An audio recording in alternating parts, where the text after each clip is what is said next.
Hello, Narnach here. Welcome back to Path of Exile. We are playing in the Breach League.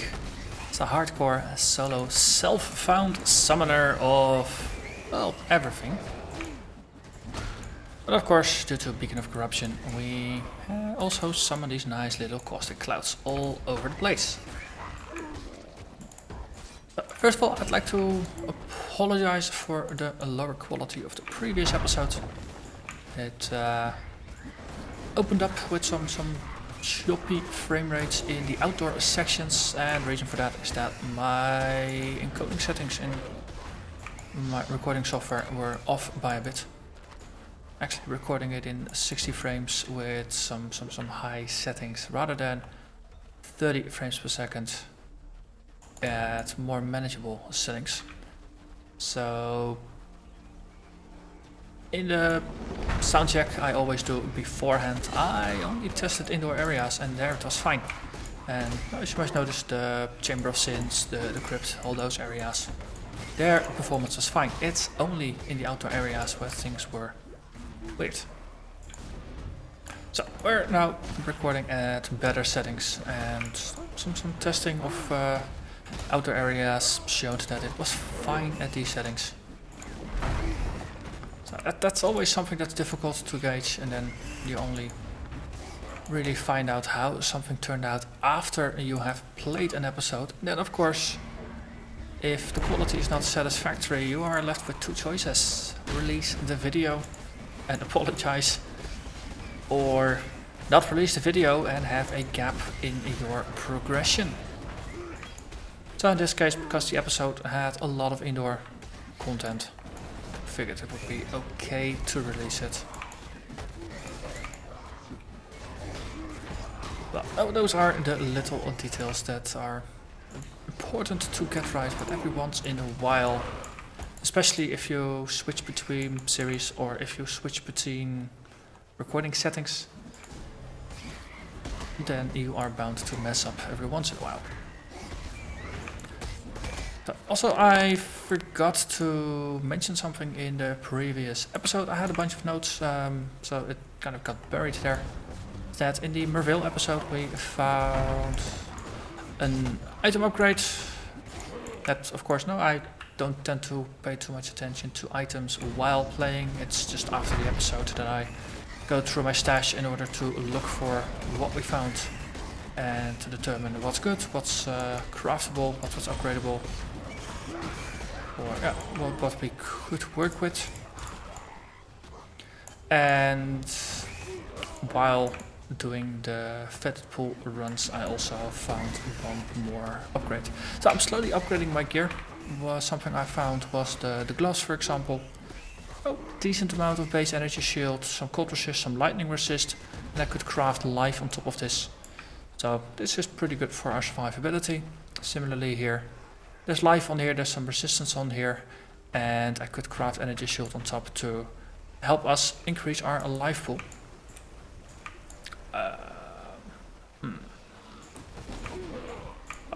There's a thing here. Hello, Call Foxfly. So I think this warrants an army of attempts. So I am just slowly upgrading my gear as we go. Currently we stand at maxed out resistances. That's something I always value. Basically, whenever we pass Act 3 normal, that's when I try to get my resistances maxed. By the end of Act 4 normal, I try to get more resists than I need in order to be prepared for crawl, and then in crawl, as soon as possible, I try to max out my elemental resistances and make sure my chaos is positive. We're sitting at 21% chaos resistance. 21% comes from our mastery from Necromancer. Just picking up Beacon of Corruption gets you 6% here, 15% there, and our belt gets us another 20% in total. So we're at positive chaos resist, which is always pleasant. It's not strictly required just yet, because there's not a lot of monsters that deal chaos damage. But the further we get, the more important it becomes. Right now we only have to deal with elemental breaches and physical breaches. But of course, there are the final breach that we will get added is the Chaos Bridge. The breach is dedicated to Chayula. And there we will be expecting chaos damage. So getting your chaos damage is probably gonna be more important in this league than in any other league before it. Gotta be important to get your resists up, that is. So, let's see, talking of things from previous episodes, in between episodes, I ran a crypt 3 times. Levels 1 and 2. And then after defeating the boss, I just went to town, emptied my pockets and started over again.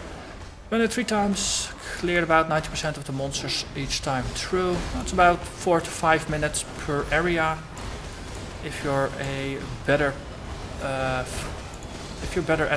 clearing areas faster or a bit more reckless than I am, then you can of course now do it in 2 or 3 minutes.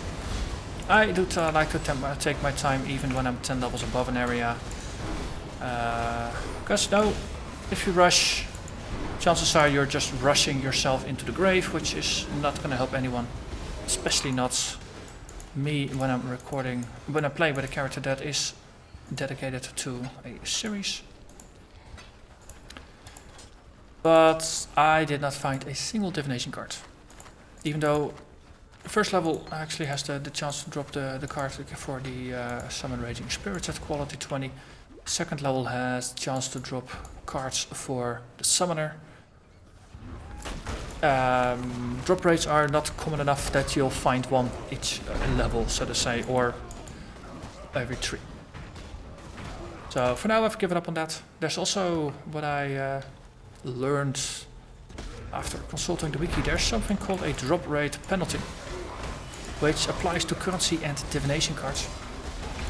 And it, wow, is that the cold dude? That's the cold dude, isn't it?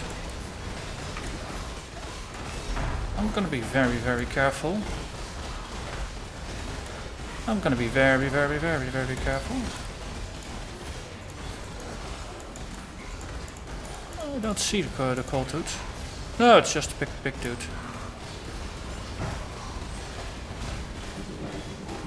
But I've gotten warnings from multiple people now that the cold boss is someone you really, really don't want to mess with. And I know their warnings are meant as warnings to really just stay the frick away from those things.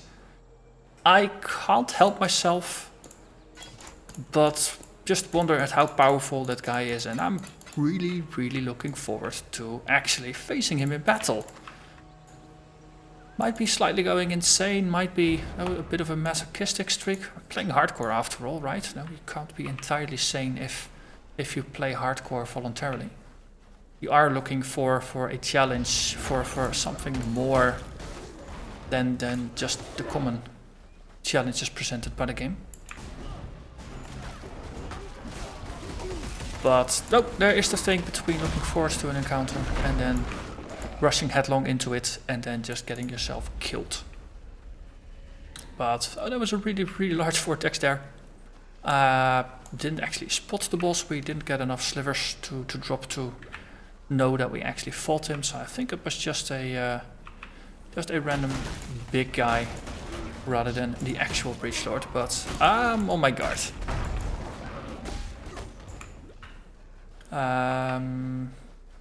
Yes, different topic. Breaches have a habit of interrupting my train of thoughts,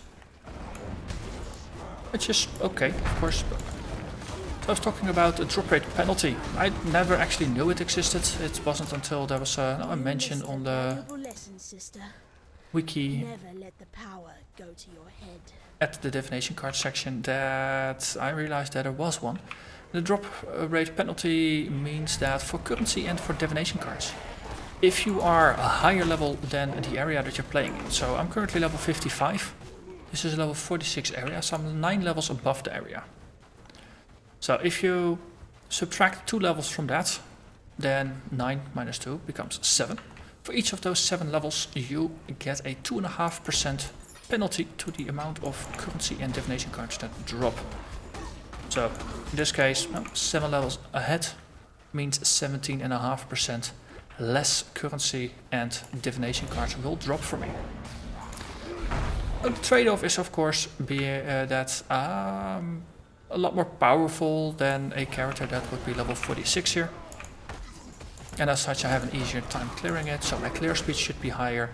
And it's just basically meant to prevent you from firing a really low level content and getting the full amount of currency drops.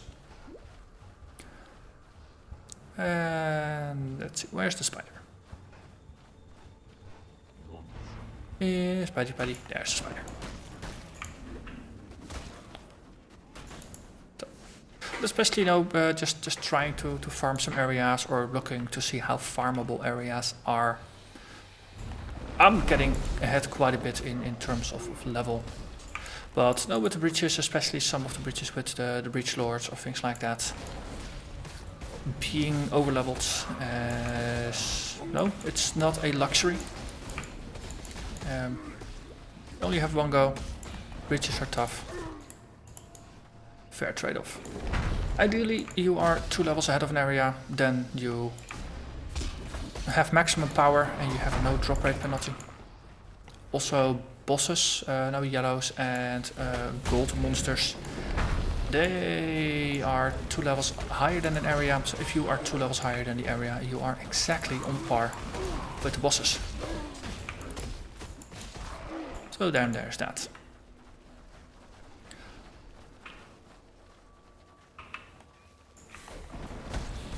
And this is a dead end, that's unfortunate. For this area, for this episode, we're gonna clear the western forest, kill the spider queen, then go to the riverways, get rid of oak. And then that's probably gonna be a very natural stopping point. The Val ruins tend to take a bit more than a couple minutes to run, especially if you get an unlucky run. So then the episode afterwards, we're probably gonna start at the Val ruins. That didn't look like a passage. It might actually turn out to be. No. On the episode after, we're gonna clear Act 2. So, we got Act 2 done in 3 episodes, which is decent. Especially, you know, considering the fact that we are overleveled. Going through it at a decent speed works rather well.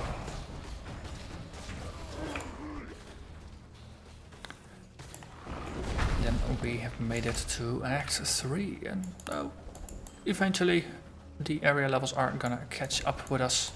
Superior Purity of Fire, 40%, that's pretty decent.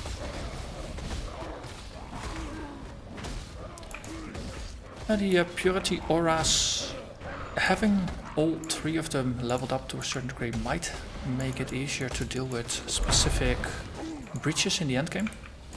Now, if you know you're gonna go into the breach of the Fire Lord, having a Purity of Fire running might be a pretty decent way to protect yourself just by boosting your own maximum resistances against that element, in addition to bringing a flask of that specific element along, of course.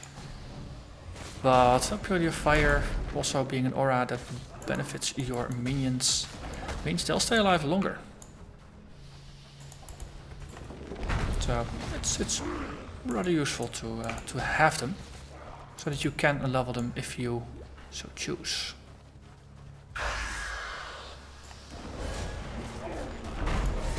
Hello, Weaver. Yeah, you're not really gonna last very long. Just waiting for you to reappear is probably gonna take the longest here. Teleport and die. Thank you. That was the Spider Queen. What troubles you bring now? Did some chromatic items are easy to sell. Everything else you can just put into the stash. Take a spike, Lira. Then we have oak remaining. Oh, speak with the people over here. Reduce mana.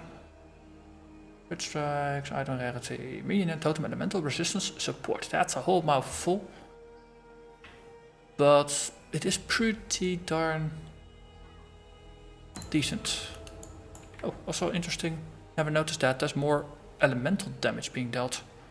So that should work in favor of minion instability because this is fire damage. Though our minions being really tanky means it's not gonna trigger all that often. So let's put it in the stash and we'll deal with it later.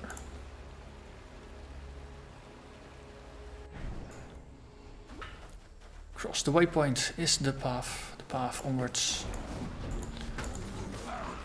Bunch of thugs block the way.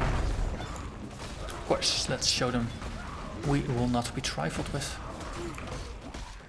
And then see where the path goes, because their tent's gonna block the way. And here it is.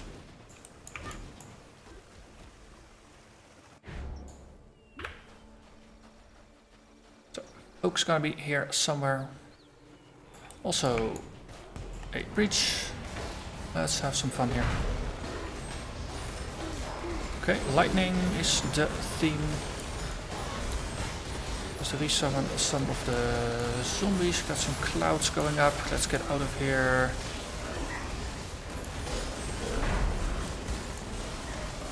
So, do some convocation, assassination.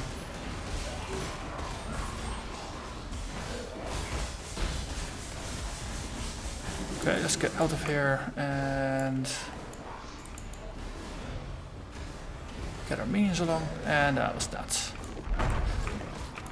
But it felt like the breach was open further and longer, despite not really facing all that many of the purple mobs. So, for the longest of times, I thought that I needed to kill the breach mobs in order to expand it, and that regular mobs didn't count. So that's why I did clears of the area in order to A, reduce the number of minions that were around, and B, in order to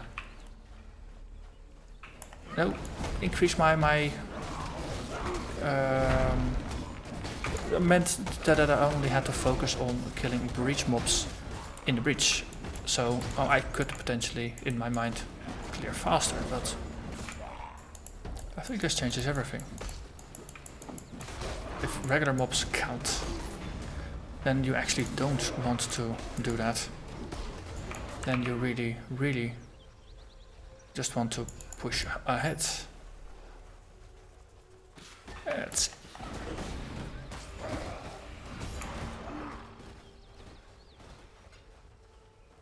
And there is Oak. Hello, Oak. Increase physical damage. I don't want it. Die. Also, here is the Army of the Dead. Face them.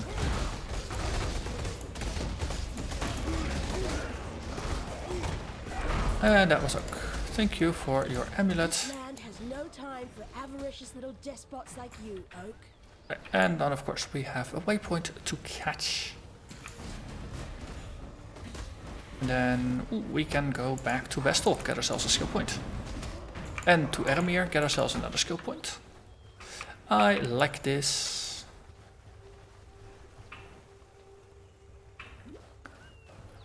Question is, follow the wall to the left or to the right? Usually whatever choice you pick, the other side was the correct answer. It's rather universal that way. But we shall see. Okay, now we did hit the left side, so that means we probably have to be on the right hand side. As I mentioned, that's how it usually goes. Oh well. As I keep saying, the journey is more important than the destination. And killing lots of things is a very pleasant journey.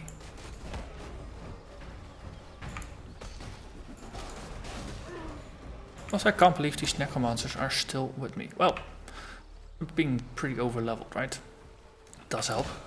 Ooh, Jonah Unchained. A rogue exile. Not for long though.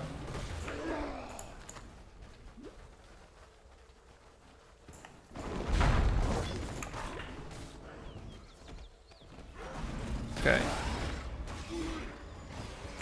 Game's putting in quite some effort to hide the exit from us. So it's always useful, click this spawn to get your items out, grab the waypoint, then speak with Bestel for a skill point, or Aramir first. And then we get the apex from him. It's always very convenient. Whoever you talk to in the end decide who you want to go with, that's the person that has the apex. Of course, the apex is actually just 3 amulets mixed together. So let's assign some skill points, shall we? So last time we completed Herd the Flock, or actually that was in between episodes, so that gets us an extra zombie and an extra skeleton. We're at 7 zombies, we are at 10 skeletons. And so our skill tree is looking rather interesting. So we now have 2 directions. Initially I was planning to go down here, grab a Grave Pact for more zombies, more skeletons, Shaper, Potency of Will. There's a lot of interesting things in the area of the Scion. And then of course after that Constitution, we got Foresight, there's a lot of defensive things as well. But then I realized that in the Templar area we have some strength from Retribution and we have 20% life, plus a bonus to base life. And then we got Sanctity, which is more energy shield, a life regen, and another bit of strength and intelligence. So we're gonna first complete this one, and then we're gonna go down into that area. We're getting 2 points in here, means we get more points. So we're nearly at 2000 life, which is a rather nice amount. Do you have an exclamation point there? Ah, probably for Mervale still.